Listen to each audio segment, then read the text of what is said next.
Bom dia, boa tarde, boa noite, pessoal. Espero que vocês estejam bem. Hoje nós chegamos ao topo da escala evolutiva. Hoje vamos conversar sobre os mamíferos.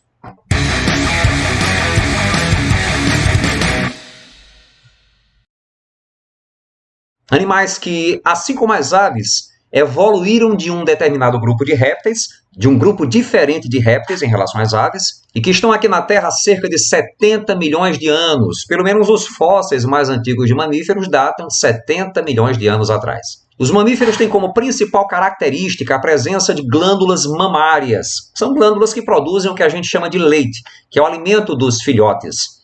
Só que, além das glândulas mamárias, os mamíferos também apresentam umas 3 características que são fundamentais, mas nem sempre estão presentes. São distintivas, mas nem sempre estão presentes. São dentes diferenciados. Nós, por exemplo, temos dentes incisivos que servem para cortar, dentes caninos que servem para perfurar o alimento, pelo menos os nossos ancestrais utilizavam os caninos para perfurar o alimento, outros animais os usam dessa forma. Premolares e molares que servem para amassar o alimento. Mamíferos também apresentam, de um modo geral, pelos por sobre a pele e apresentam, como quarta característica, uma membrana, a membrana conhecida como diafragma, que separa o abdômen do tórax e que tem papel crucial na respiração. Os mamíferos são divididos em 3 grandes grupos e, como critério para essa classificação, nós utilizamos a presença, grau de desenvolvimento ou ausência de uma estrutura conhecida como placenta. Os mamíferos são, portanto, monotremados, marsupiais e os placentários. Os mamíferos monotremados, também chamados de prototérios, são mamíferos que não têm placenta. São mamíferos ovíparos, restritos à Oceania e representados pelas equinas e pelo ornitorrinco. Esses mamíferos apresentam características bem diferentes. Eles, por exemplo, têm bico. No caso do ornitorrinco, apresentam patas com membranas entre os dedos, muito semelhantes a patos. No caso, a equidna parece mais um réptil com pelo. Digamos, marsupiais também são mamíferos muito comuns na Oceania, se bem que nós temos o nosso representante aqui nas Américas, é o gambá ou timbu.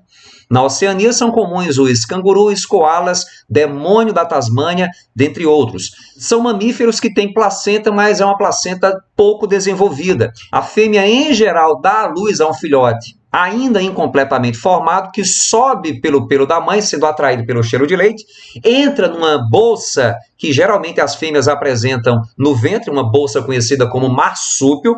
Quando essa bolsa não está presente, pelo menos uma prega da pele vai existir. Daí o animal fixa-se a uma teta e completa o seu desenvolvimento. Os marsupiais também são conhecidos como metatérios. E, por fim, nós chegamos ao grupo dos mamíferos placentários, que são aqueles que apresentam uma placenta bem desenvolvida. Placenta, todo mundo sabe o que é. É a estrutura de origem embrionária e materna que serve para mandar para o embrião, posteriormente para o feto, os nutrientes e o oxigênio necessários à sua sobrevivência e, da mesma forma, encaminhar do embrião, do feto, para a mãe, os resíduos do metabolismo. Os placentários também são conhecidos como mamíferos eutérios. Terium significa placenta. E daí eu mostro rapidinho para vocês aqui alguns grupos de mamíferos, algumas ordens de mamíferos. E o primeiro grupo é o grupo ao qual nós fazemos parte, é o grupo dos primatas, que engloba todos os macacos e seres humanos, e que tem como uma de suas principais características a presença de um polegar que forma um ângulo reto em relação aos outros dedos das mãos, o que nos dá a capacidade de manipular objetos como nenhum outro animal vai conseguir. Roedores são mamíferos que apresentam 2 dentes incisivos, 2 na arcada superior, 2 na arcada inferior, que crescem sem parar. Para que esses dentes não quebrem, os roedores precisam roer, desgastar os dentes em alguma coisa, madeira, em alguma coisa. São os ratos, porquinhos da Índia, hamsters e esquilos. Lagomorfos, assim como os roedores, também apresentam dentes que crescem sem parar. Só que os lagomorfos apresentam 4 incisivos na arcada superior, 4 incisivos na arcada inferior. Os edentata, ou xenartra, são mamíferos que não têm dentes e abrigam tamanduás, preguiças e tatus. Mamíferos quirópteros são os mamíferos voadores, são os morcegos. Ptero quer dizer asa e quiro quer dizer mão. Eles têm mãos transformadas em asas. Mamíferos probóscideos são aqueles que têm um nariz transformado numa tromba, numa probóscide, os elefantes e os extintos mamutes.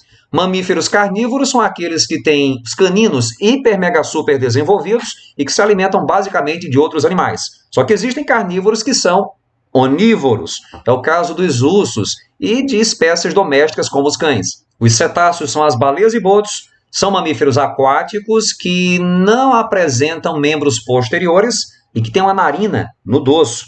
Os sirênios, assim como os cetáceos, são mamíferos aquáticos que não têm membros posteriores e que têm membros anteriores transformados em nadadeiras.